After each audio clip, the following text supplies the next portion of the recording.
Hello hello! Aujourd'hui on se retrouve pour la suite de la série Focus On. And today we are gonna focus on Drag Foundation. En même temps c'était pas très compliqué à deviner vu que j'ai déjà les sourcils cachés. Donc oui, j'ai mes sourcils qui sont cachés, les cheveux aussi qui sont légèrement bloqués. Je pense qu'on peut commencer, donc c'est parti! Donc j'ai enfin investi dans des fonds de teint stick pour mon teint drag. Je suis très content de vous les présenter. Alors la plupart des drags, elles utilisent des fonds de teint stick, mais elles n'utilisent pas n'importe lesquels. En général, elles utilisent les TV Paint Stick de Kryolan, qui ont l'air de très bonne qualité, mais qui sont surtout à 22 € le stick.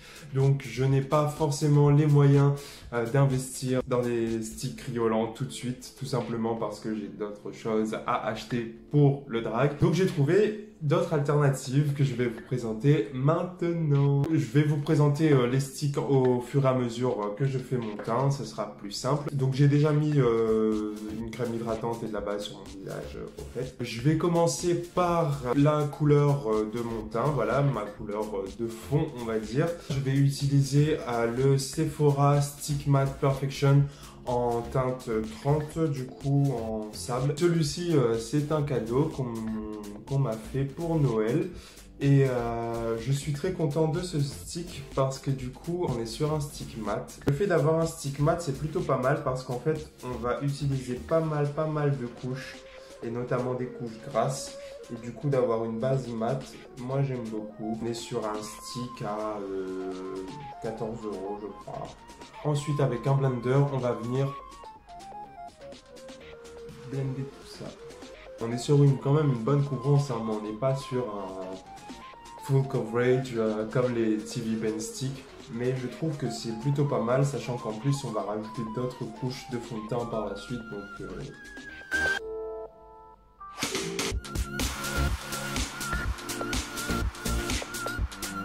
je vais en rajouter un peu sur mes cheveux.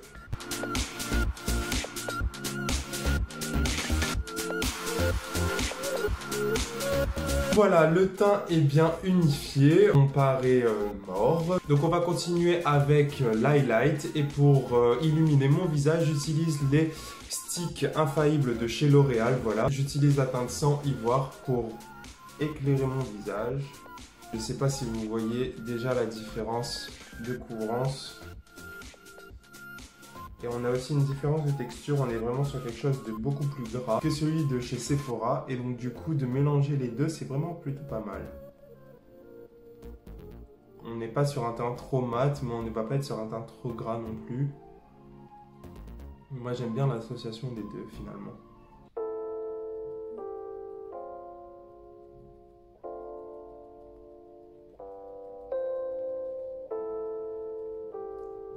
J'en passe aussi au niveau de ma lèvre supérieure. Pourquoi? Parce qu'en fait, certaines personnes laissent leur couleur de teint sur cette zone-ci. Mais je trouve que c'est important de faire un raccord avec la zone de lumière parce que sinon, ça va nous donner vraiment cet effet moustache qui n'est pas voulu.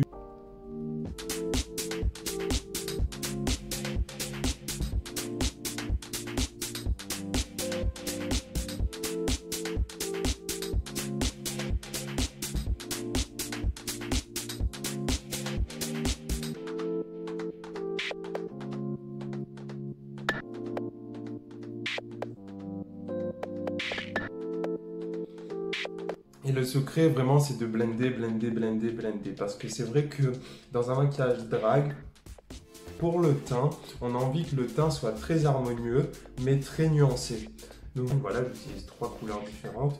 Mais il faut vraiment réussir à faire cette transition entre ces 3 couleurs là. Parce que sinon ça nous donne quelque chose d'assez bizarre. Alors que du coup on aimerait que ça reste assez harmonieux, mais il faut quand même que ce soit nuancé parce qu'on est sur un maquillage de scène, il faut que ça se voit. Donc troisième étape dans cette routine teint, voilà, on va enfin passer au contouring avec donc du coup toujours un stick infaillible de chez L'Oréal. Donc celle-ci c'est la teinte 220 caramel. Et je vais passer au contour. Donc du coup pour le contour, je vais dresser une ligne qui va du haut de ma joue jusque vers la bouche, comme ceci. Ensuite, le front. Légèrement la jawline. Et on viendra faire le nez ensuite. Et pareil, je viens prendre mon blender et je viens blender le tout.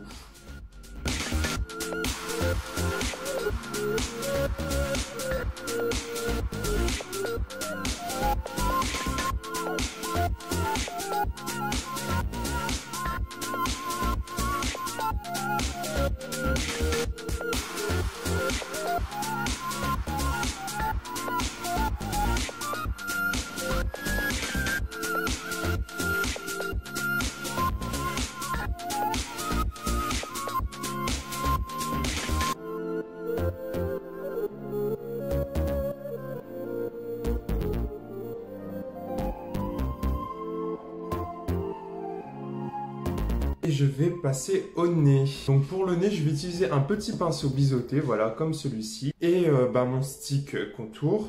Et je vais venir tracer mes lignes. Donc du coup, je pars de la base de mon sourcil que j'ai caché. Et je viens dessiner un V. Une sorte de V. En fait, je viens créer une nouvelle pointe pour affiner mon nez.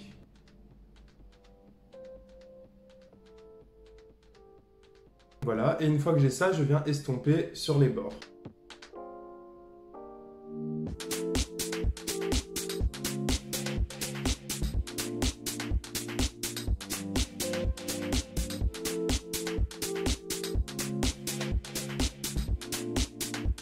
Une fois que j'ai ça, je viens préciser ma ligne avec cette fois, du coup, le sang ivoire.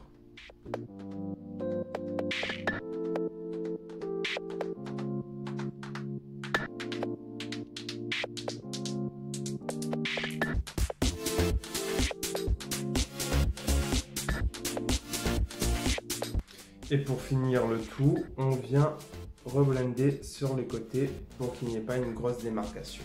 Enfin, pour terminer le tout, on va poudrer. Donc pour la poudre, ce que je fais, c'est que je viens prendre de la poudre avec une première houppette et je viens tapoter sur une deuxième houppette pour pas qu'il y ait trop de matière. Et ensuite, je viens tapoter sur l'ensemble de mon visage. Voilà.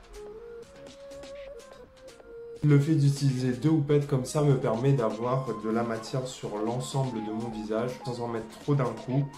Ça évite que le maquillage craquelle et en même temps ça permet d'avoir une bonne fixation, une bonne matification. You have to beat that face, girl.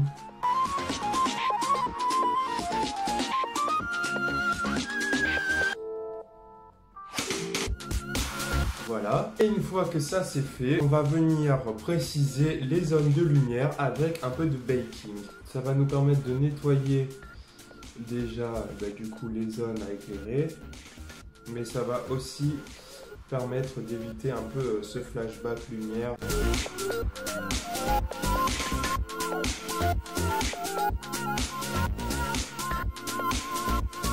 Donc, sous mes yeux, j'aime bien le faire aussi sur le centre du front, histoire de rapporter un peu de lumière. Là. Et pendant que ça bake, voilà, on peut venir réchauffer le tout avec un petit peu de bronzer en poudre. J'utilise le même bronzer en poudre que je vous avais déjà présenté, donc c'était un bronzer mat que j'ai trouvé chez Saga.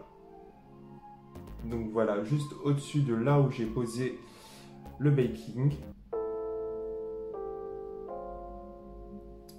Comme ceci, un peu sur mon front aussi, parce qu'il ne faut pas oublier que on aura la perruque et que du coup, avec le lace, on peut vite avoir une démarcation, donc bien foncer son front, c'est quand même important. Une fois que j'ai fait le front, je viens estomper les lignes que j'ai faites sur mes cheekbones, voilà. Je viens les estomper vers le haut. Je le fais à la fin pour vraiment ne pas avoir trop de matière et justement estomper avec les résidus. Et ensuite, je viens rebalayer vers le bas. S'il y avait de la poudre translucide, et ben ça l'enlève et en même temps ça revient un petit peu cassé. Je pense que maintenant on va pouvoir enlever cette poudre. C'est parti.